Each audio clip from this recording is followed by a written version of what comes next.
Bismillahirrahmanirrahim. Rabbi shrah li sadri wa yassir li amri wa hlul min lisani yafqahu qawli. Assalamu alaikum wa rahmatullahi wa barakatuh. Welcome to Abuja Muslim Forum. For every member returning, Jazakumullahu khairan. For our new members, welcome. Our topic today is the mental well-being of the Ummah, whose responsibility? The mental well-being of the Ummah, whose responsibility? And I would like to commence by taking us through a very brief exercise. It's a mindfulness exercise. So I would want you to sit comfortably. If you're watching us from your homes, you can also join this exercise. It's a very simple exercise. It's a mindfulness exercise to relax us. So sit comfortably with your hands on your laps, close your eyes, and just take deep breaths like this. And then release all the stress you can feel on the inside of you. Imagine that you're in this beautiful island, and the island is very beautiful, it's blue. You can see where the sky meets the water. It's so beautiful.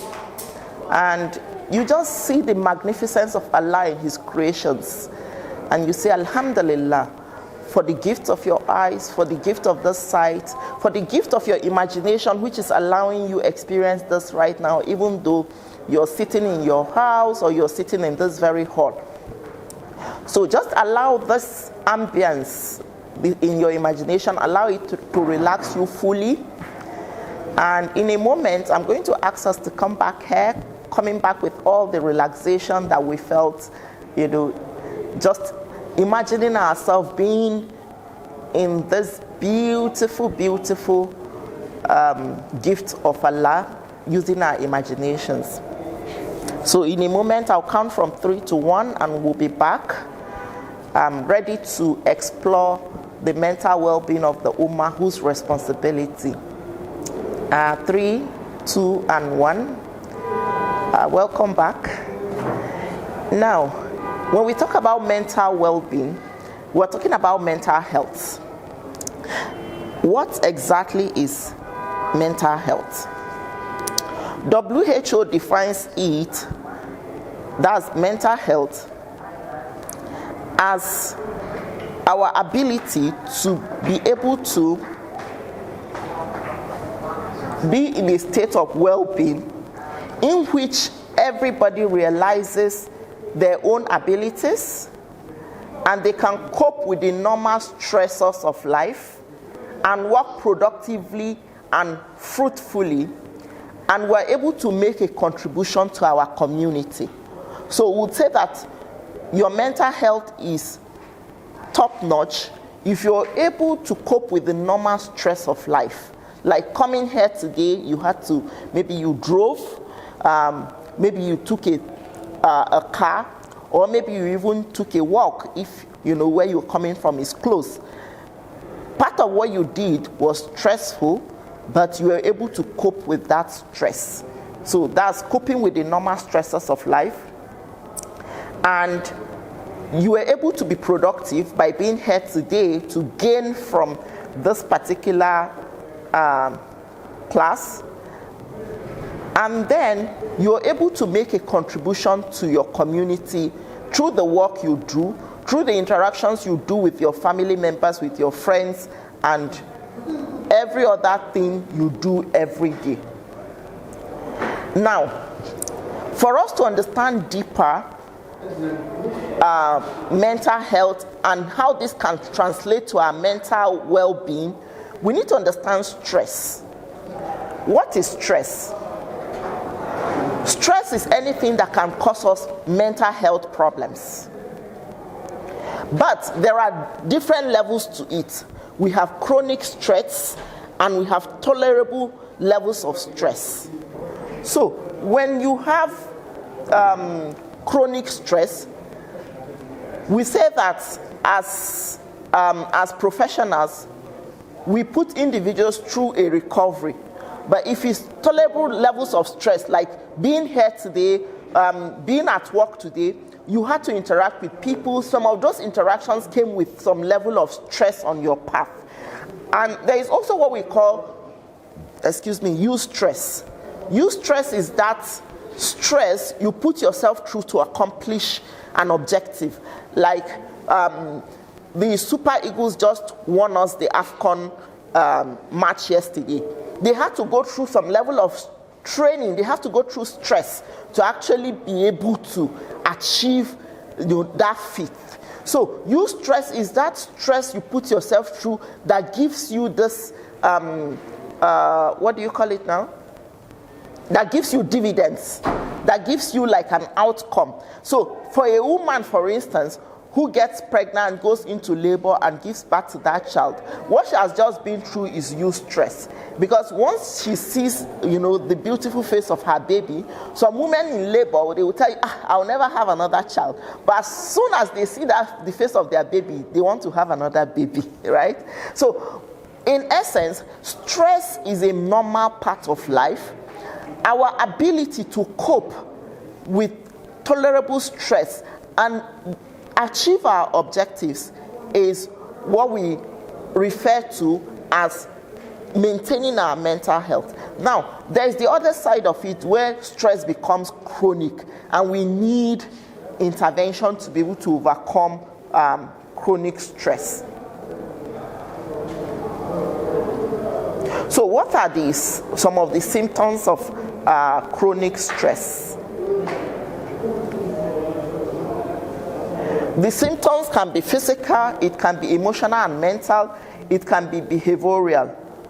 For the physical symptoms, we have aches and pain, we have chest pain, we have a feeling of exhaustion, we have dizziness, headaches, or just bodily shaking, we have muscle tension. Some people experience stomach or digestive problems, and some people have problems with intimacy, and some people experience high blood pressure. For emotional and mental symptoms of stress, we have excessive worry, we have depression, we have mood swings, we have sadness, we have panic attacks, we have people who lose their sense of humor because they are experiencing chronic stress, and then we have frustration. Now, how does this manifest in behavior? For individuals, some people resort to abuse of drugs or drinking alcohol to try to cope with stress, while some people resort to gambling, and some people resort to overeating or undereating.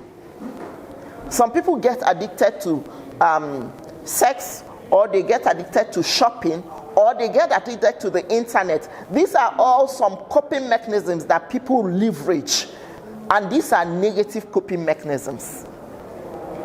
Now, what can we do instead of this?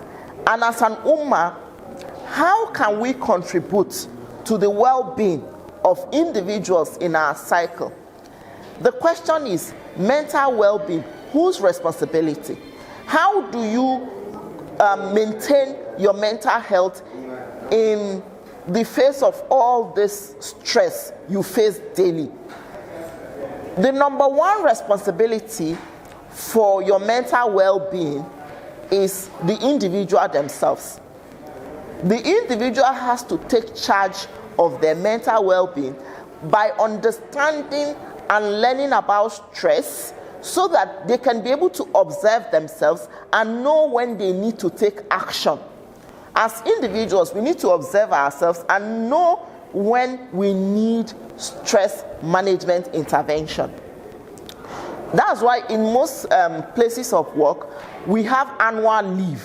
The annual leave is meant to help the staff to recover some of the physical and strenuous activities they've undergone during the course of working.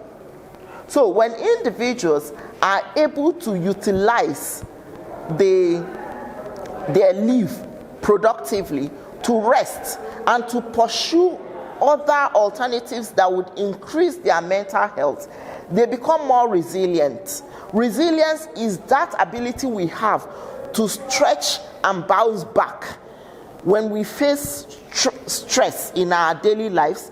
Our ability to be able to accommodate that pressure is what we refer to as resilience. We say individual. So you can liken resilience to, let's say, when you carry a rubber band and you stretch it, right? It bounces back to its original shape when you release it. That's how resilience looks like for an individual. And for individuals, it goes beyond, bouncing back. It's your ability to stay focused when under stress, your ability to be able to be productive when under stress, your ability to be able to manage your emotions when under stress. So we need emotional intelligence to be able to exercise emotional resilience. If you look at the character of Rasul sallallahu alaihi wasallam, he is the best example of an emotionally intelligent human being. In the times of stress, even when he was going through all of that stress during the hijrah to Medina, during his stay, during the time of boycott, during the time he lost his uncle, during the time he lost his beloved wife, mother Khadija radiallahu anha, he was able to keep his faith firm in Allah in spite of all of this. And when we look through history, we see the prophets of Allah, how they were able to, in times of stress, how they were able to keep their faith, and how they were able to be emotionally intelligent in relating to people around them. If you look at some people who came into Islam, some of them, like the father of Abu Bakr, Caliph Abu Bakr, when he interacted with Rasul, he decided, well, if this is the character of Rasul and this is the character of Islam, then he wants to become a Muslim. So some people that actually embraced Islam, they came into Islam just by interacting with Rasul and just by studying his character. So people may not know Islam, but people know us and people see us. We are the face of Islam. And we can actually, be ambassadors of Islam by how we handle stress, by how we handle our mental health, by how we handle our mental well-being. So we, number one, are responsible for our mental well-being. But we all have a role to play, because the Sharia tells us that the Muslims are one body. If one part hurts, the other hurts. And Rasul sallallahu alaihi wasallam has told us that the entire religion of Islam is based on character. So how can you as a brother, how can you as a mother, how can you as a father be an example of that excellence in character to people around you, to promote your own mental well-being and also help others promote their mental well-being? Because take it or leave it, you remember we just went to this beautiful island, but sometimes I ask people that if you're told to live in that island all by yourself, you're not interacting with anybody, you've been given a huge amount of money, and you are expected to live in that island alone for the rest of your life, would you take it? That island is very beautiful. You have all the money in the world. So why won't you live there alone? Because we need each other. Nobody is an island. No human being is an island, which is why it is essential that we contribute to the mental well-being of people in our cycle. If we go back again to the life of Rasul sallallahu alaihi wasallam, we would see that he was an example of the most excellent character. In him, we have a role model. Like the Sharia tells us that he's our role model. He not only was able to maintain his own mental health, but he was also able to help the Muslims. And he's an example today from all he said, from all he did. So we follow his sunnah, we read about what he said in the hadith, and they once asked our mother, Aisha radiallahu anha, and she said that the character of the Quran is Rasul.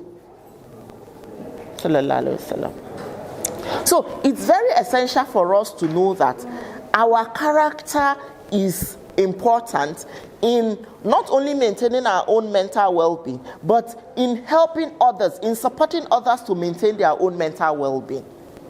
Which is why when we ask the question, the mental well-being of the woman, whose responsibility, it is the responsibility first of the individual and the responsibility of all of us.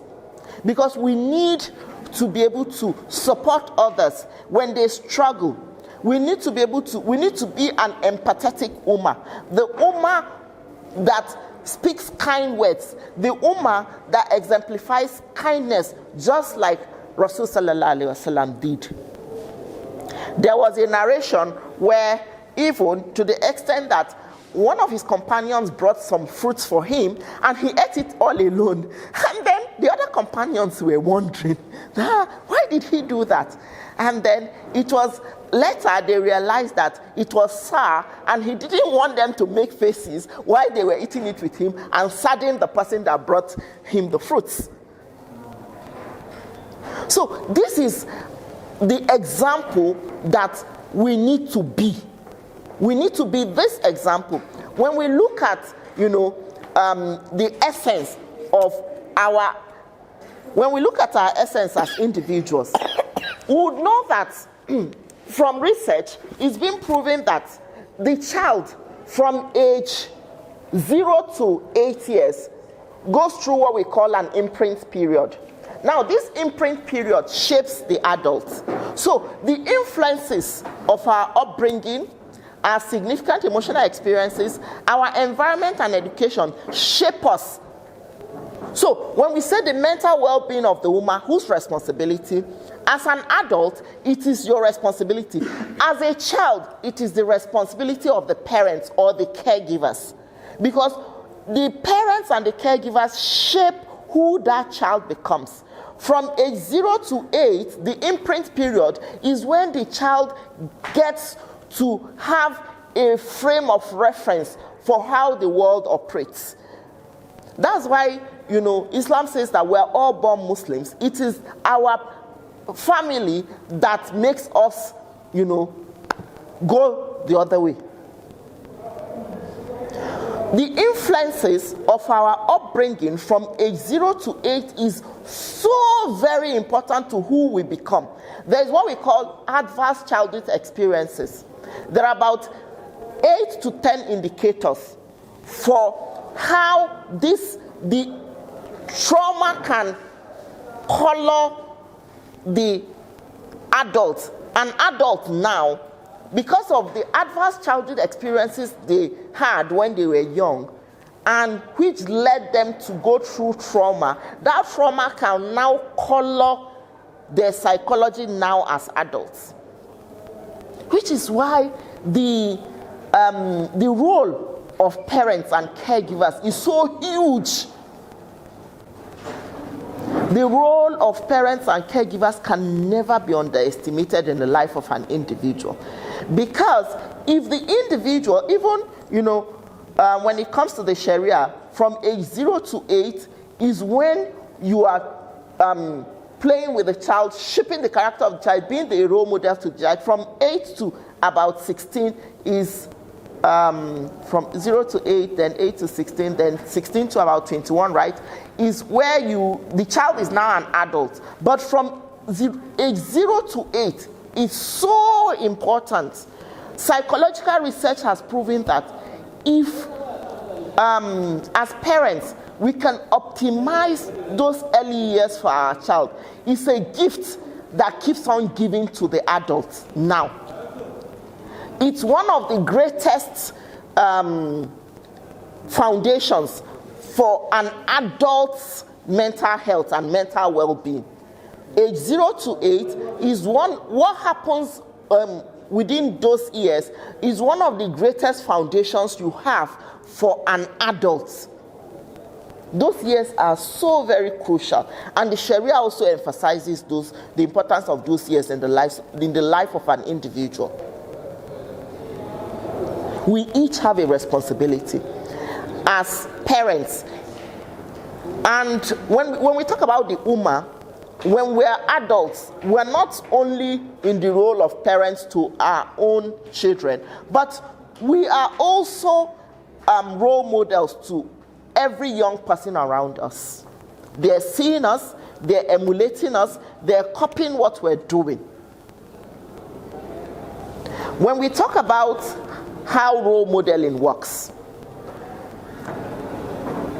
in language, the meaning of what you say to the person that is receiving the message, the meaning they give to that message comes from 7% of what they hear, 38% from the tone, and 55% from your body language. If you look again at the life of Rasul sallallahu alaihi wasallam, he's described as when he's having a conversation with you, he will turn his whole body to face you, and then he would nod, and he will maintain eye contact with you to show that he's listening to what you're saying. So body language is very essential when it comes to role modeling. It's not enough for us to tell the young what to do. We must, by the examples we practice, be an example of good moral character to the young. When we do this, we're enhancing not only our own mental well-being, but we're also enhancing the mental well-being of the young, because it goes beyond just telling them, sit here, don't be angry. There are instances, there was this particular instance, we're in a lecture hall, and then we just heard a mother shouting outside, and she was so loud that even though we're inside the hall, everybody inside the hall was hearing what she was saying. And then, her attention was called, and she said she was scolding her child. Now, Rasul sallallahu alaihi wasallam has told us that the greatest thing we can do is to master our emotions when we're angry. So how do we master our emotions and teach the young how to manage their own emotions when they are upset, rather than just, showing them this uncontrolled behavior when we are angry, and then we expect them to be able to manage their emotions when they are angry? We need to, by the examples we show, be an example of how to manage anger, not by telling them, but by showing them. This is why body language is so essential in teaching. It's not enough to say. That's why most times what you say escapes your child. It's by what you do. It's by what you show. You have to be it. You have to be that behavior, just like Rasul sallallahu alaihi wasallam. For his grandchildren, he will ride them on his back. He will be their horses. When he's in sujood and they clamp on his back, he would prolong his sujood. What do we do these days? We are likely to just fling that child away. How are we teaching that child to master their emotions when we cannot, as adults, master our own emotions? So, the mental well-being of the Ummah is each and everyone's responsibility. We have primary responsibility and we have secondary responsibility. The primary responsibility in this instance is an adult human being. The secondary responsibility is everybody around you and everybody you are around. It is pari passu. It is give and take. You cannot delegate or just outsource the responsibility of your mental well-being to others. It is your primary responsibility, and people around you have a role to play, just like you have a role to play with them. And for children, the primary responsibility is the adults around them, especially the parents. You must, by your example, be a role model, just like Rasul sallallahu alaihi wasallam was a role model for us.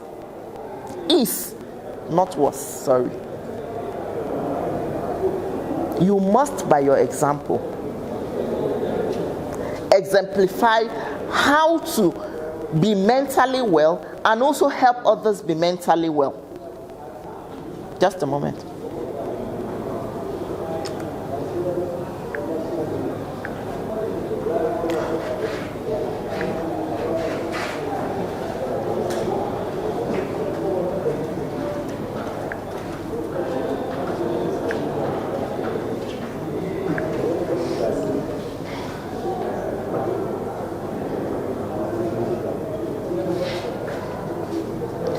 Now, when we go back to the Quran, Allah tells us in the Quran, in Surah Al-Baqarah 286, He says, Allah does not burden a soul beyond that we can bear, that the soul can bear.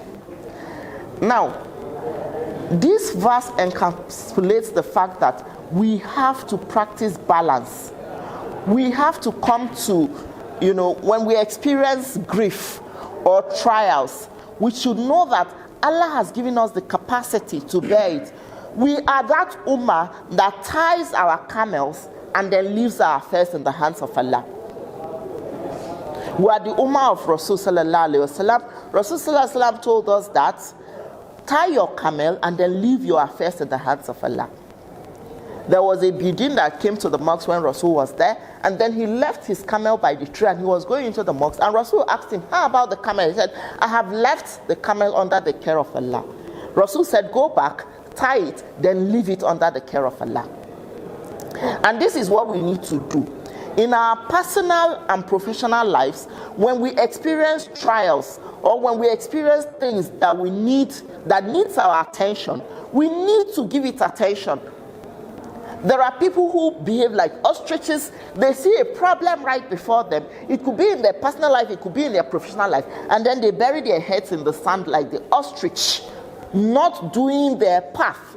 We are that ummah who does, our path, and then we leave our affairs to Allah. We have to do our part first. If you have a child who is unruly, if you have something you need to do, seek professional help for the child. That's how once you're unable to handle that situation, seek professional help for yourself or for the child. That's how you tie your camel. That's how you ensure your mental well-being. That's how you take responsibility for your mental well-being and for the mental well-being of people under your care. Because Rasul sallallahu alaihi wasallam has told us that we're all shepherds. Each of us.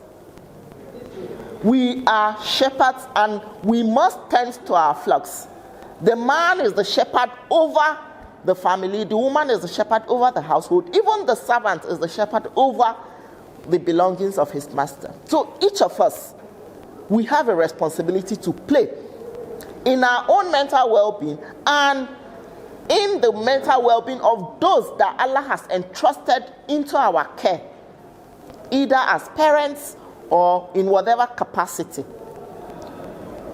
As husbands, as our kawamu, is very essential. And then when we look at mental well-being as a concept, it goes beyond just, what happens in our heads. Because whatever affects the body affects the mind.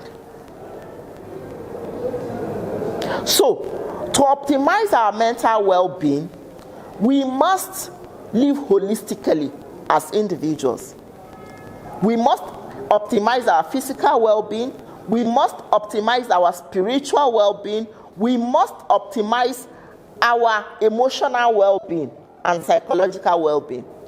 All of these, they're important to optimizing our mental well-being. And the core of our mental well-being is learning, seeking the right knowledge. Rasul sallallahu alaihi wasallam told us that it is the duty of each one of us to seek knowledge. We each have a duty. We each have a duty to ourselves and as vicegerents of Allah to seek knowledge. And it doesn't stop at only seeking knowledge, but we must also take action on the knowledge we have sought. One of my favorite writers said something. He said, Knowledge is power. Practice is the key to it. So it's not enough for us to come here today and discuss about mental well-being without going away with a plan to either start or increase how we are optimizing our mental well-being and taking responsibility for those under our care to help them optimize their mental well-being. So, for mental well-being, the physical includes taking proper hygiene of our body. It includes feeding our body with the right nutrients. And when we're able to do this for ourselves and those under our care, and also seeking medical help when we need it, when we're able to do this for ourselves and those under our care, we have done our responsibility. And remember that as Muslims, our intention is key to all we do. Once we purify our intention for why we're doing what we do, we have tied our dunya and ahira goals together. We have done our path in this life, and we also look forward to the reward on our scales on the day when there is no kobo and naira. The Quran tells us that we should seek the hereafter, but we should not forget our portion of the world. So we need to, as Muslims, live holistically, seeking our hereafter and optimizing our portion of the world. Eat well, dress well, sleep well, seek medical attention. These are all for the physical. For the emotional, we need to be able to express love, care, and affection for each other. Rasul sallallahu alaihi wasallam was one of the most romantic, if not the most romantic man that ever lived. He paid attention to the emotional well-being of his wives and children. Fatima radiallahu anha will walk into a room and he would stand up, give her kissing on her cheeks, and sit her down where he was sitting to show her love. Do we show our young love, or we want them to go and seek it in the internet? There are a lot of people in the internet waiting to give them, if you as a father or a mother, you're not willing to give them love and affection to show them that they matter. When you do this, you're ensuring the mental well-being of your child. When you do this for your wives, like Rasul sallallahu alaihi wasallam, he will raise with his wives. He will raise with his wife. We had narrations from Aisha radiallahu anha where he raised with her, and at another time he raised with her, and then he won, and then he was making fun of her in a good way. So, do you play with your family members? Do you play with your spouse? Or you are too serious, staying on the mats, fasting all day and praying all day? There is this narration where, some people came and they didn't meet Rasul, and they were saying, one person said, I'll fast all the time. Another said, I would pray all the time. Another said, I would abstain from intimacy. And when the news got to Rasul, he said, who are those people? I am your messenger. I am your prophet. I sleep and then I wake up. I fast and I break my fast. And I establish marital relations with my wife. We Muslims are people of the middle path. When we adhere to this, we are optimizing not only our personal mental well-being, but the mental well-being of people under our care, whose responsibility we must carry because we will account for them.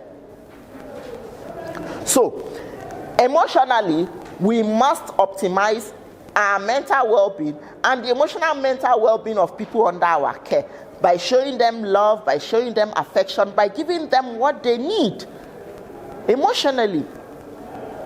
Remember, we're those whom Allah has said we should seek the hereafter, but we should not forget our portion of the world. Then, when we look at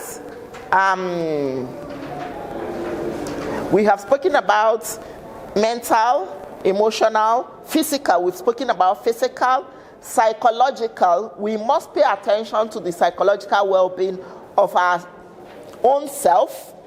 We must tie our camel. We must check in with ourselves to know what is my state of health? What do I need? Do I need to see a professional? Do I need a break? We must pay attention. We do not have an excuse. And then we must do this for people under our care too, whose responsibility we carry, especially the young. We must pay attention to how they are expressing themselves. We must be role models for them for how to behave.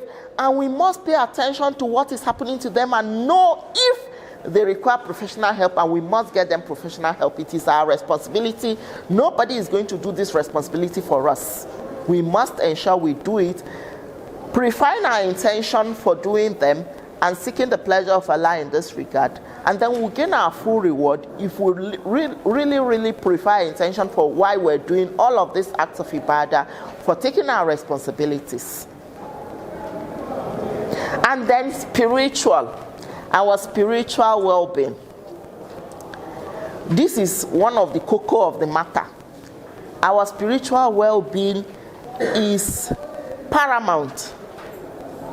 Because Allah has told us in the Quran that He has created men and jinn only to worship Him. So how can we ensure that all our acts that we do daily are acts of worship? I was very impressed, and I always say this. There was a sister, and she said something very profound. She said, I enhance my taqwa, my consciousness of Allah, to the extent that I strive, even when I take a cup of water and I take a sip, I am taking a sip with the intention to strengthen myself so that I can serve Allah. Allahu Akbar. This level of awareness is what we need to have as Muslims to ensure not only our mental well-being, but the mental well-being of people around us. Those who are always striving, struggling, seeking the pleasure of Allah with all of our actions as Muslims, as mu'mins. May Allah enable us to attain this level of consciousness. Because remember, Allah says that He's closer to us than even our jugular veins. And we can make all our acts an act of worship. We can strive towards making all our acts. The question is, have you chosen Islam, or did Islam choose you? If you were born a Muslim, have you taken a conscious effort to choose Islam again? Have you made a conscious effort to learn about Allah, to understand what the Sharia requires of you? For us to be mentally well and to also contribute to the mental well-being of people in our cycle, we must learn about Allah. This is the first. You cannot worship Allah if you do not know Him. And this is the first duty we have as a Muslim. To optimize our mental well-being, we must know Allah. We must know whose we are. We must know Allah. To optimize our mental well-being and take responsibility for the mental well-being of people in our cycle, we must know Allah. And we must know ourselves. We must purify our intention for what we do. So, in conclusion, from psychological research and from the Sharia, we know that the mental well-being of each of us is our responsibility. The mental well-being of everyone in our cycle is our secondary responsibility. And we must optimize this. We must optimize this by optimizing the mental, the physical, the emotional, psychological, and spiritual dimensions of mental well-being, and taking responsibility for our parts in them. Alhamdulillah Rabbil Alameen. May Allah forgive where I erred, accept this as an act of ibadah, and may you who listen understand this more than I said it. Assalamu alaikum wa rahmatullahi wa barakatuh. Questions, feedback, comments?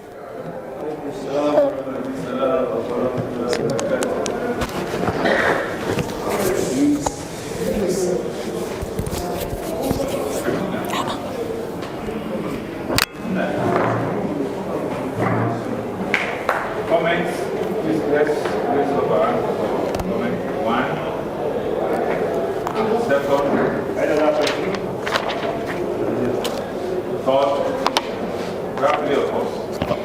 On behalf of the entire mission, I would say the attack on Nigeria. First comment,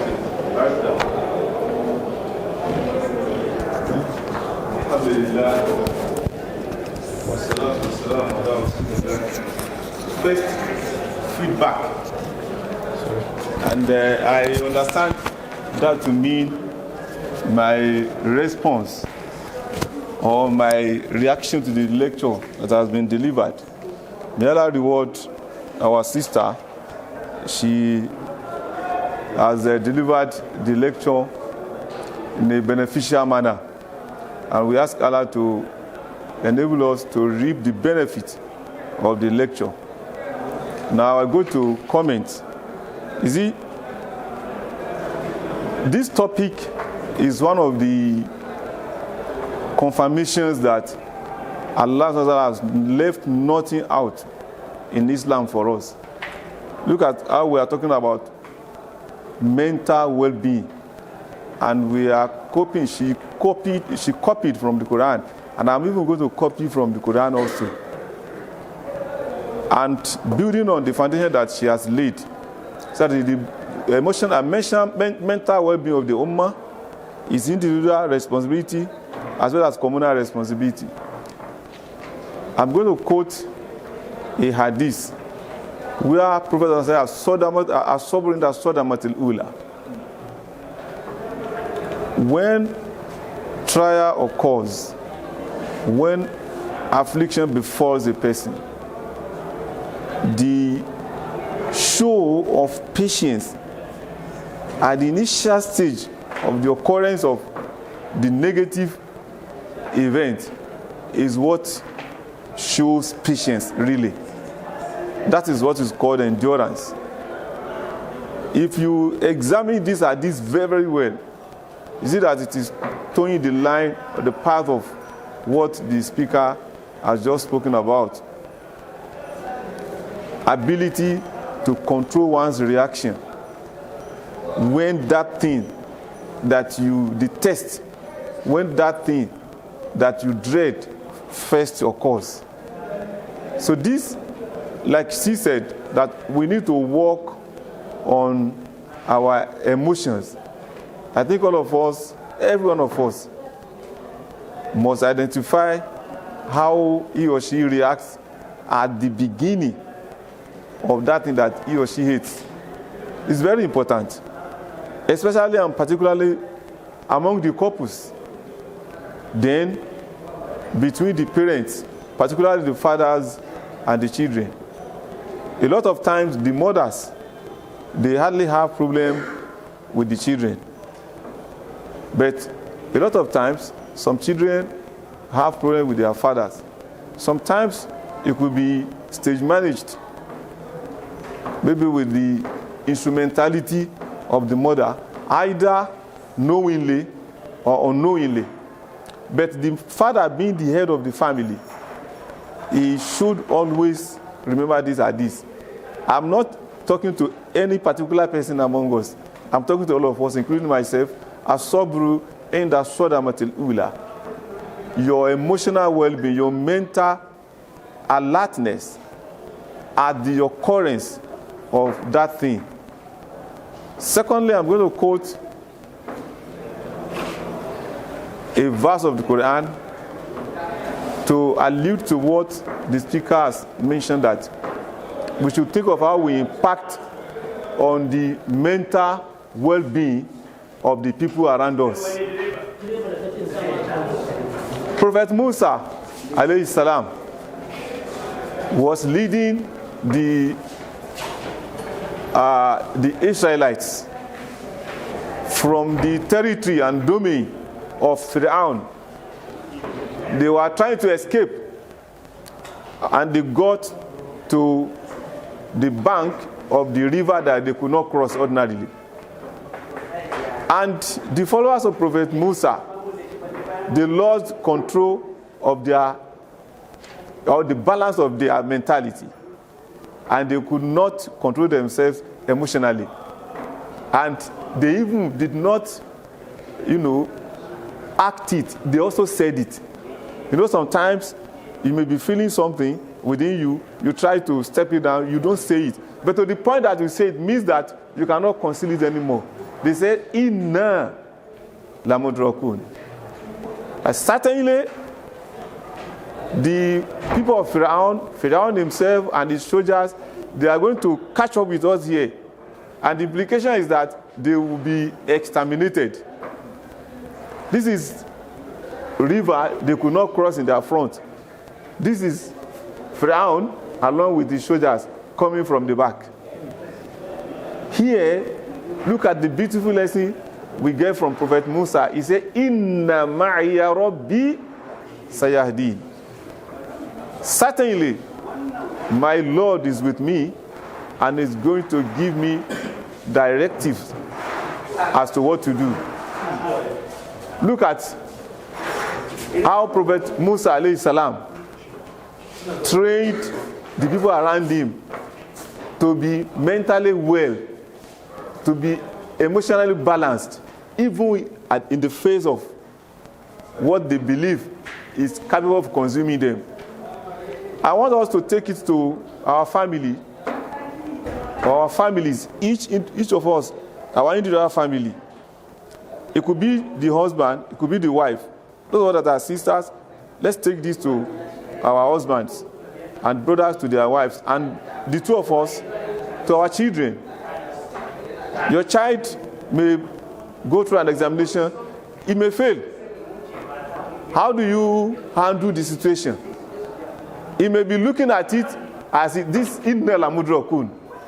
Will you tell him inna ma'iya rabbi, or you will tell him that kai inna lillahi, forget about it, you can't make it, and so forth?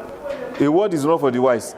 And lastly, all of us among ourselves, particularly this period in which we find ourselves, we cannot pretend as if we don't know that things are going awkwardly, are going on awkwardly in the society, economically, socially, and religiously, morally as well. So many evils in society. What do?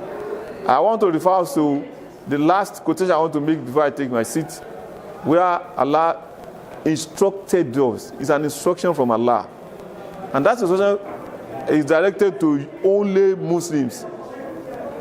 Ya ayyuhalladhina amanu isbiru wasabiru warabitu. These three words, these three instructions, they are commandments from Allah. Ourselves, we should be full of endurance. We should be mentally okay. We should be emotionally okay. Because it's from within. It's from the heart to the brain. From the brain to the limbs. Wasabiru. Don't say, after all, I've been able to control myself mentally and emotionally. I have no business with others. Impart it to others. Say good words to them. Give them encouragement. Give them hope. Give them even assistance where you can. Even where you cannot give them physically, say good words to them. Warabitu, and hold one another tightly. This is what we need this particular time to fulfill the demands of the topic of this evening, which is mental well-being of the Ummah, whose responsibility.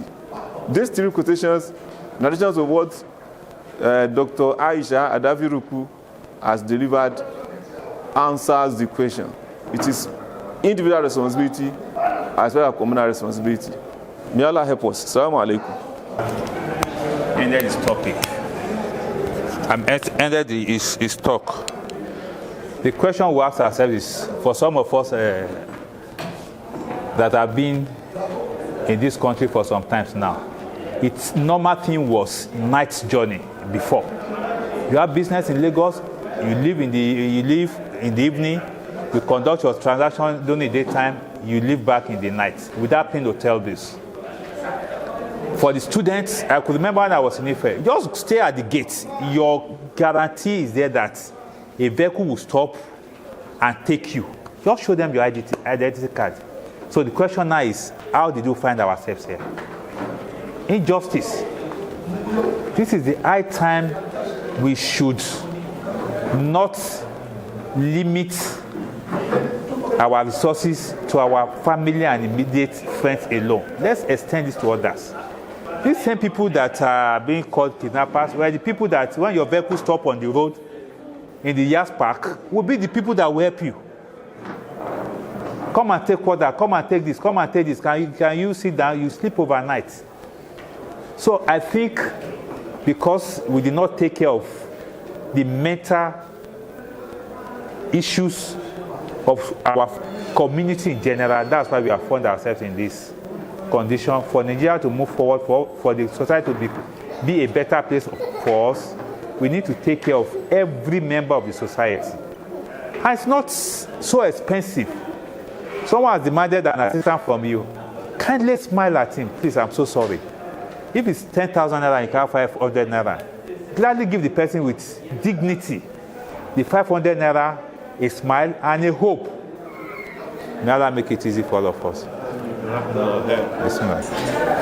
So, Alhamdulillah, I think some of what I wanted to say has been said by the two Umaras before me. But I just wanted to let us know and give the answer to what he has said, whose responsibility. And which our speaker have said it very well, very correctly, is both individual and collective responsibility. If you look at even the responsibility, the duties, the commands of Al-Islam, from the pillars of Islam, is showing us, is giving us the answer. Let's look at prayers. If you look at prayers, you see in prayer is your responsibility, because prayer is on you and nobody will take it out from you. It's what we call fardu ain. If you don't do it, nobody can do it for you. However, it contains spiritual aspect, it contains medical health aspect, it contains physical aspect. Today we are hearing many people are saying in sujud, even placing your forehead on the ground, there is some health benefit in it. There's health benefit in it. Stand up at night and observe tahajjud very well. You will realize that you have done some physical exercise. And above all, you have done spiritual exercise. This is individual responsibility. Then come to fasting. It is also an individual responsibility, am I right? But in fasting too, what do you earn? Beside the spiritual aspect, you have the health aspect and you have the social aspect. Then you go to zakat, purely on social aspect, where giving out zakat will even bring about peace. Because if everybody is giving out zakat the way it's supposed to be given out, nobody will hurt one another again. The problem we have today is because the institution of zakat is not even there. The poor one is feeling pains of the rich one, and he's feeling opportunity. If he have opportunity, he will do away with the rich one, because the rich one is not giving that one. I can say not they say corporate social responsibility. This Allah's corporate social responsibility is zakat, divine corporate social responsibility. Allah have given it there. You can see the mental well-being that Allah has put in there. In what? Zakat. Then go to Hajj. Everything is there. There is economic benefit in Hajj. Allah subhanahu wa ta'ala said, "Laysa alaykum junahun an tabtagu fadlan min rabbikum." There is spiritual aspect of Hajj. There is even physical. Just look at the the tawaf alone. Going around 7 times is enough physical exercise. And look at it. The first, what you call the tawaf al-qudum. How did Allah instructed the Muslim? If you are doing it, expose especially the men, expose your what? Your right arm, shoulder, to show that there is no laziness in Islam. Let people see that you have that elbow, you have it, you are physically fit. The standing in Arafat, the going of Muzdalifah, the throne of the purple, the Safa between Marwa, all have their physical and what you call it, health benefit and mental benefit in it. Then to cap it off, the Prophet ﷺ said, your body have right over you and your soul have right over you. So as a Muslim, you must make sure that you balance in between what? The body and the soul. And that is why Allah have created you of the body and soul. The body represents the world. The soul represents the hereafter. The body represents everything that have to do with physical. And the soul represents everything that have to do with spiritual. And that was why, as the speaker have said it rightly, when some people came to the Prophet and they made a vow, some say we will never eat again during the day. We keep on fasting. He has given more priority to the spiritual than it didn't strike balance. Some say we are not going to marry again. We will remain celibate, showing that they are trying to also make imbalance in between social responsibility, physical responsibility, and spiritual responsibility. While the other one say, I'll stand the whole night, they are also trying to deny their body that mental health. What did the Prophet ﷺ say? He said, Wallahi, I know Allah more than you. But I fast and I eat food. I married and I stand up at night and I sleep. And anyone that refuses to follow my sunnah is not part of me. What is Allah, the Prophet telling us? Maintain social, mental well-being. Balance mental well-being, even as individual. So when we look at all this, we'll understand that we are not a person that will say we are all everything about hereafter we forget about this world. Allah says, "Wala tansa nasibaka mina dunya." But what we are expected to do is to strike balance in achieving all this. May Allah continue to guide and protect us. Assalamu alaikum wa rahmatullahi wa barakatuh. Jazakumullah khairan. May Allah reward the contributors. Without further delay of our time, we will be going to questions and answer, inshallah. Let's indicate interest. Those who want to ask questions, briefly. Let's raise up our hands from the brothers. Question on mental well-being. Whose responsibility? One. From the sisters. Dr. Taiwo, do you have contribution or question? None of the above. So I'll give to the brothers, inshallah. Assalamu alaikum wa rahmatullahi wa barakatuh. Alhamdulillah, wassalatu wassalamu ala rasulullah. We appreciate the presenter. We ask Allah subhanahu wa ta'ala to continue to increase her in knowledge and continue to guide her. And those of us who are in attendance, we ask Allah subhanahu wa ta'ala to benefit us with the lecture. My question is this. If you look at the world today, you discover that we are in a present world of chaos in which the economic hardship is strongly down on everybody. It's strongly down on everybody. And as a parent whose the economic strength is very, very small, you discover that all this responsibility, when you think over them, you will be having a kind of tension within you.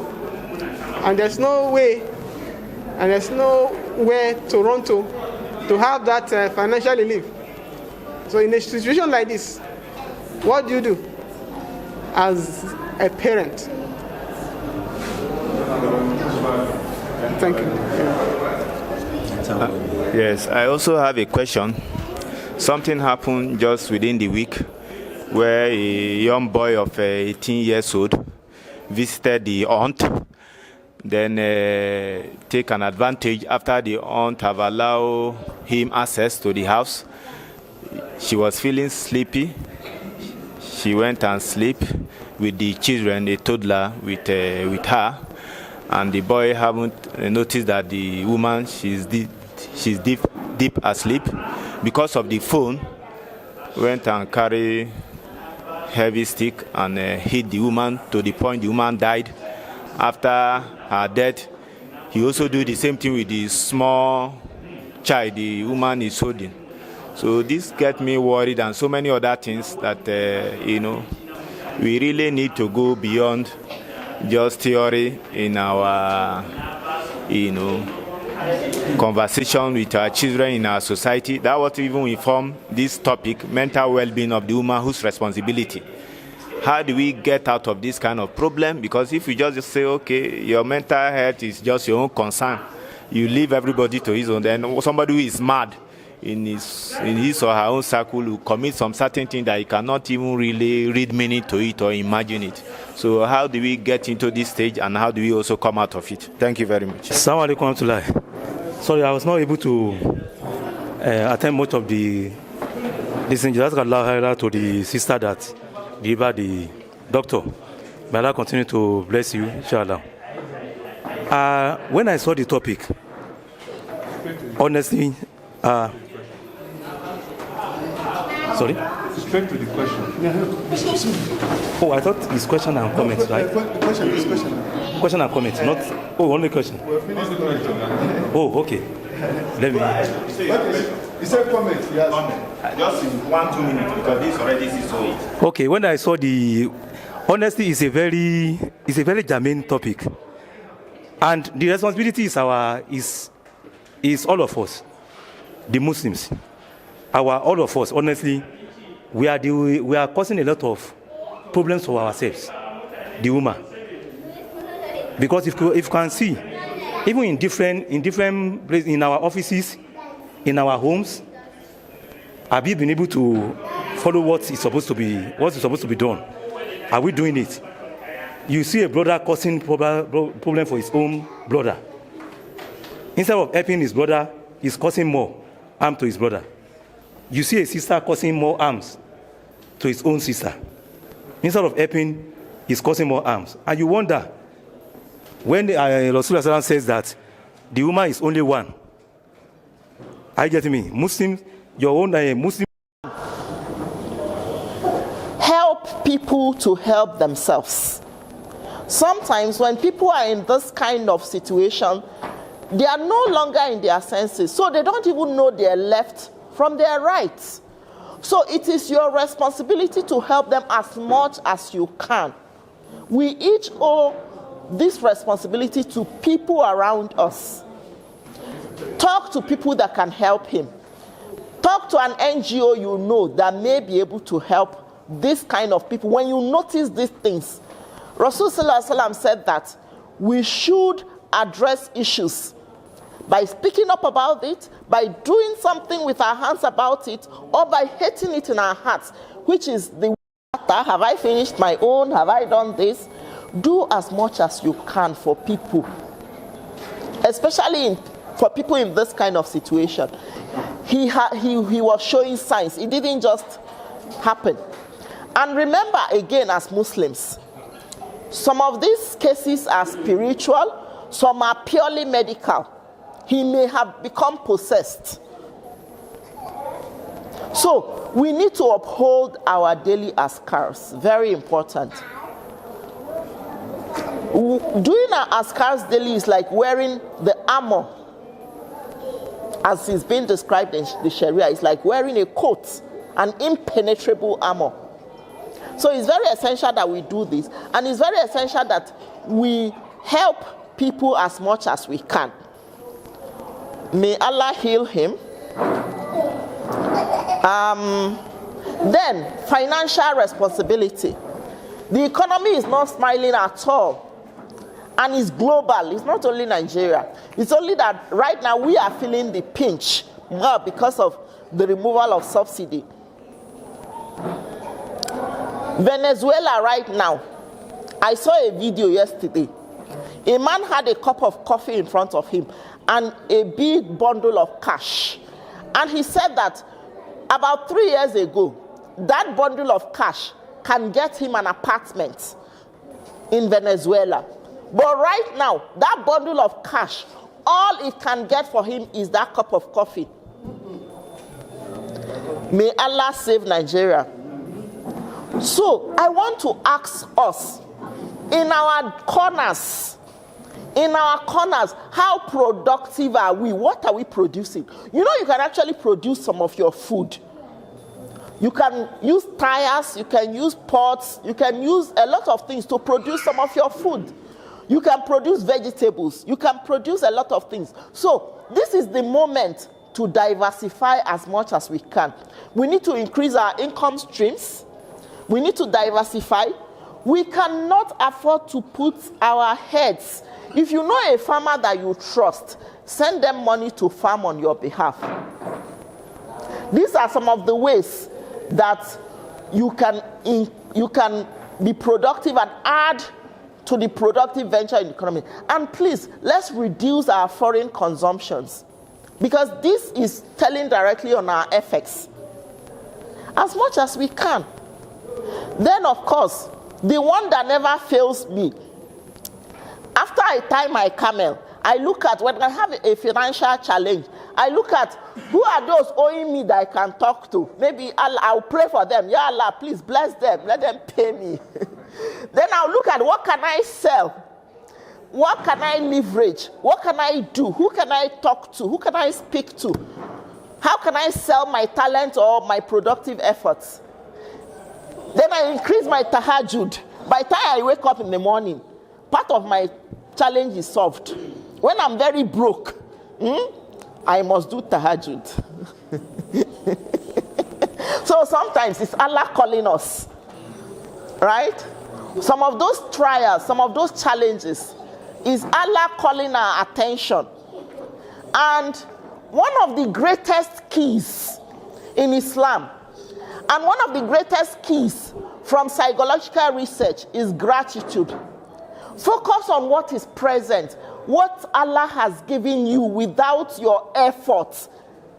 Allah has blessed us with our sense of sight, our sense of hearing, our sense of feeling, our sense of smell, our sense of taste. I had a class recently, and a father that attended that neuro-linguistic programming training was telling me about his daughter that cannot hear. His daughter was born, she went deaf when she was about 1 year old.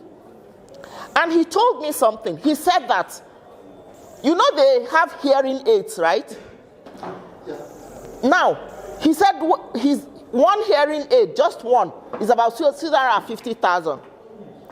Now, when the people that are deaf, when they use hearing aid, they cannot filter what they can hear. You know, as you're here right now, you can decide to pay attention to only me in spite of all the other noise.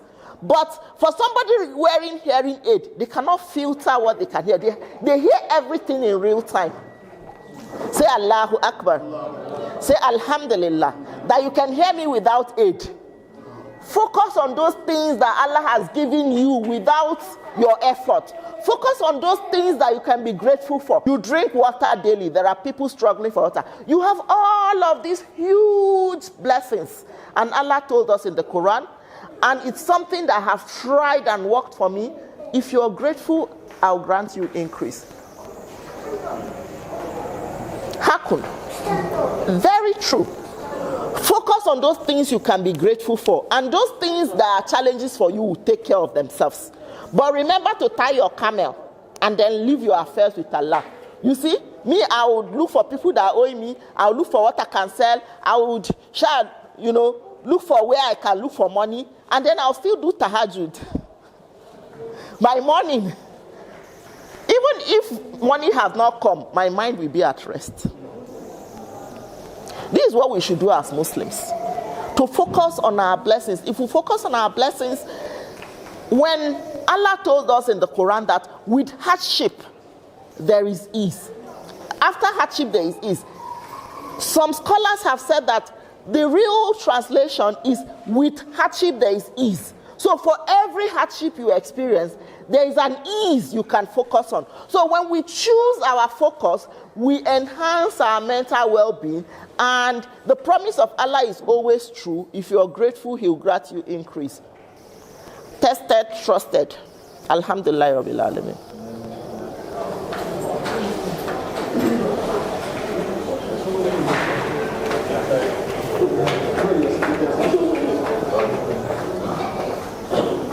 There were two questions. I hope I have responded to them as best as I can.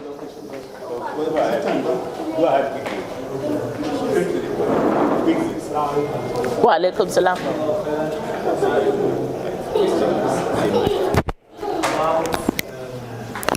The role of society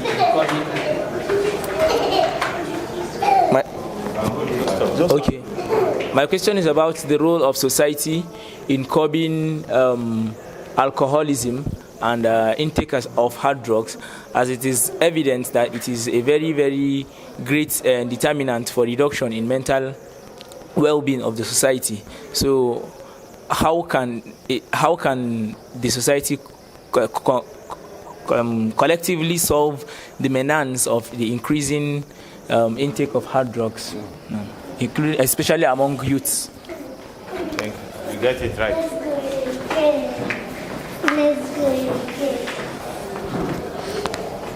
Thank you. A'udhu billahi minash shaitanir rajim. Bismillahir rahmanir rahim.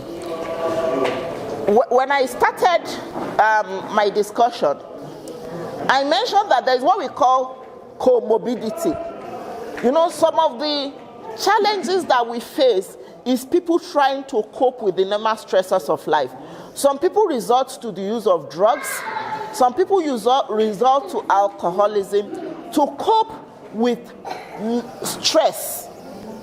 So the question now is, how can we as a society educate people on better positive ways to cope with stress rather than resorting to negative fast ways of coping with stress? So people become addicted to these modes of coping rather than the positive ways. We have incidences of drug abuse amongst the youth. We have issues of drug abuse amongst married women and men. And these incidences have been on the increase for a while. Now, we need to address and educate people. We need to create awareness so that people know that there are positive ways of coping and resolving stress and emotional issues rather than resorting to the negatives. The negatives sometimes may look fast, but in the long run, it will take over an individual's life and it will derail an individual. And the thing is, if it derails the individual only in, dunya, at least maybe the individual will think, oh, I'll have sukkah in the hereafter. But once the derailment happens in dunya, it will affect the ahira, which is our main purpose for being here. We are just visitors here. We are on a journey back home to Allah. So as a visitor, how can we optimize our mental health when we face trials in life? You know that it is even a good thing. One of the hijabs that Allah does for us is that most times we do not look like the problems we have. We do not look like the problems we have, right? So if Allah has done this for us as a cover, why don't we seek sustainable solutions? Part of seeking sustainable solutions is to be aware, to increase what we call our mental capital. Because it's by mental capital that we achieve emotional resilience and emotional intelligence. Once we are able to achieve emotional intelligence and emotional resilience, we are more able to cope and resolve our challenges, understanding that resorting to fast means, or means which look fast, like drugs and alcohol, and some people even are addicted to some other things beyond this. They do not serve our short, medium, and long-term goals. So as an ummah, we need to have more discussions like this as an ummah. And it is not enough to have these discussions as an ummah. in each of our homes, we must become shepherds. We must play our roles as shepherds. Rather than burying our heads in the sand, we must take charge of our flocks. It is a duty which Allah is going to ask you. If Allah has blessed you with children or anybody under your care, then you must be ready to account for them on the day of standing. And you can more readily account for them by what you do and how you administer their affairs in dunya. So I want you to, for all of us here that are responsible for people under our care, go home today, do a thorough, what we call a life audit. Ask yourself, have I played my role well as a shepherd? And in what ways can I play my role better? Because for every challenge we see in society today, it's from one home. Is it from your home? And what have you done about it? Assalamu alaikum wa rahmatullahi wa barakatuh.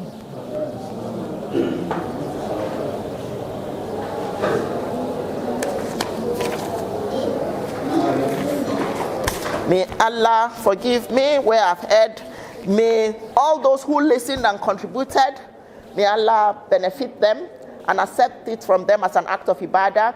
May what all of us have shared, may those who listened understand it better than it was said. And Takbir. May Allah bless our sister, the chairman, MDCU of Master Hub Coach. Without further delay of our time is have gone. The Maghrib is approaching. We'll break for Maghrib, then we'll come back for Iftar proper. We'll be calling on Dr. Muhammad Awal Yusuf to give us the adjourning dua. Tafadhal, Doctor. Sallu ala Nabil Karim. Let's recite Surah Al-Fatiha. Generally, what has been discussed, may Almighty Allah give us the wisdom and the strength to comprehend and act on them. Bismillahir Rahmanir Rahim. Alhamdulillahi Rabbil Alameen. Ar-Rahmanir Rahim. Maliki Yawmiddin. Iyyaka na'budu wa iyyaka nasta'in. Ihdinas siratal mustaqim. Siratal ladzina an'amta 'alaihim ghayril maghdubi 'alaihim